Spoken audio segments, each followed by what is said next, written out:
गणेशाय नमः। ओम श्री पुराण पुरुषोत्तमाय नमः।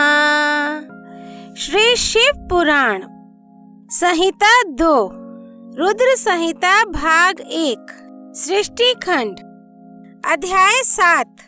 भगवान विष्णु की नाभि से कमल का प्रादुर्भाव, शिवेच्छावश ब्रह्मा जी का उससे प्रकट होना, कमल नाल के उद्गम का पता लगाने में असमर्थ ब्रह्मा का तप करना, श्री हरि का उन्हें दर्शन देना, विवादग्रस्त ब्रह्मा विष्णु के बीच में अग्नि स्तंभ का प्रकट होना तथा उसके और छोर का पता ना पाकर उन दोनों का उसे प्रणाम करना।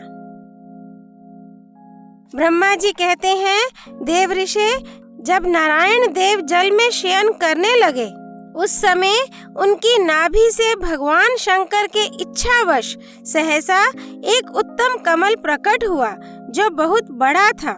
उसमें असंख्य नाल दंड थे।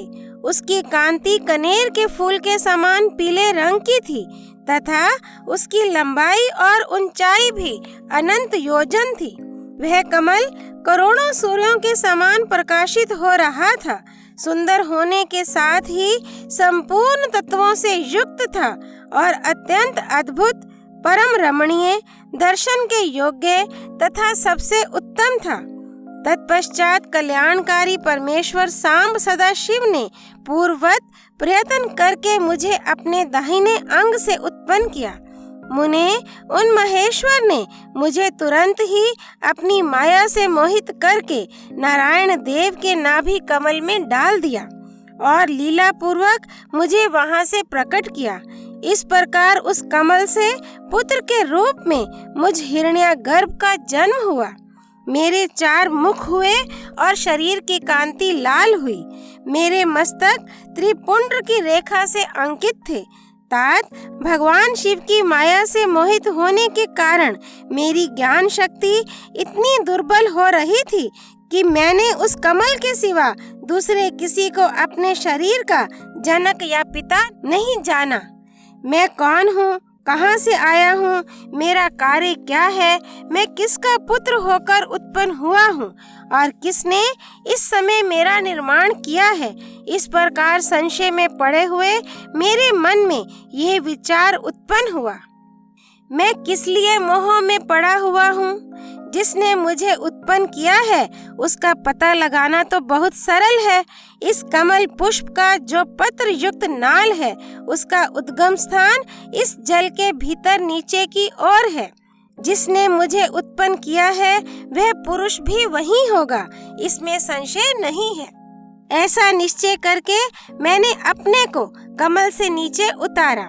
मुने मैं उस कमल की एक एक नाल में गया और सैकड़ों वर्षों तक वहां भ्रमण करता रहा, किंतु कहीं भी उस कमल के उद्गम का उत्तम स्थान मुझे नहीं मिला।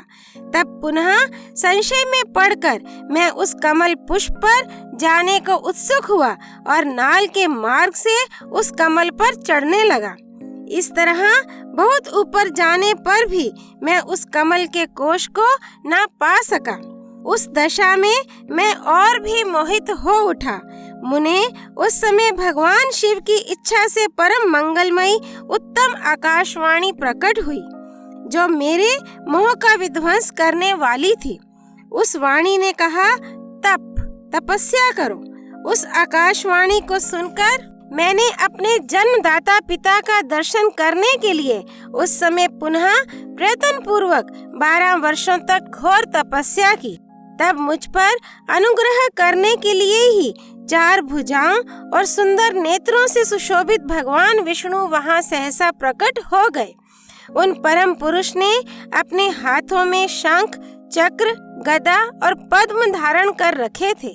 उनके सारे अंग सज्जल जलधर के समान श्याम कांति से सुशोभित थे।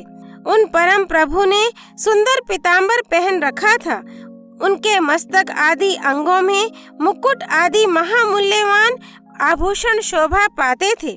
उनका मुखारविंद प्रसन्नता से खिला हुआ था। मैं उनकी छवि पर मोहित हो रहा था।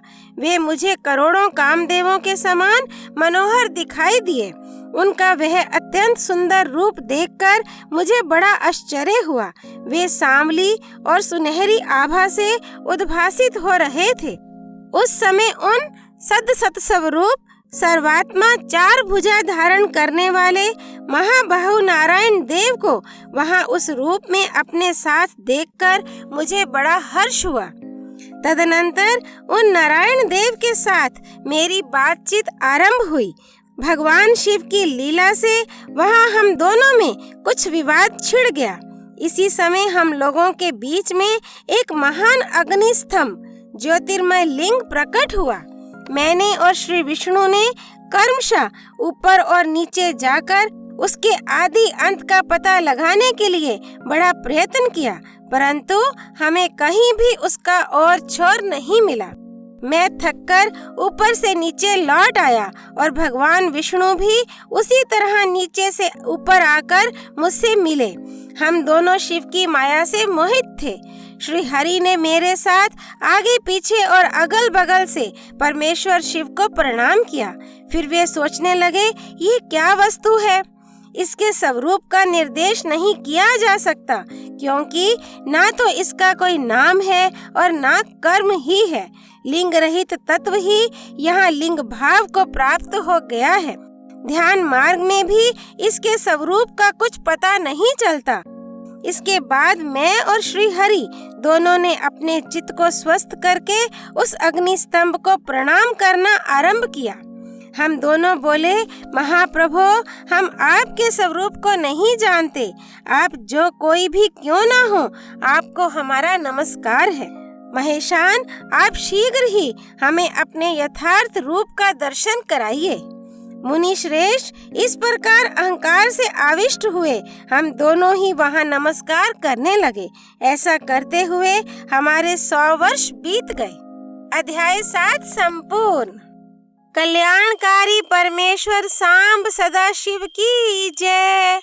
त्रिदेव ब्रह्मा विष्णु महेश की जय। हर हर महादेव। श्री हरि अर्पणमस्तु।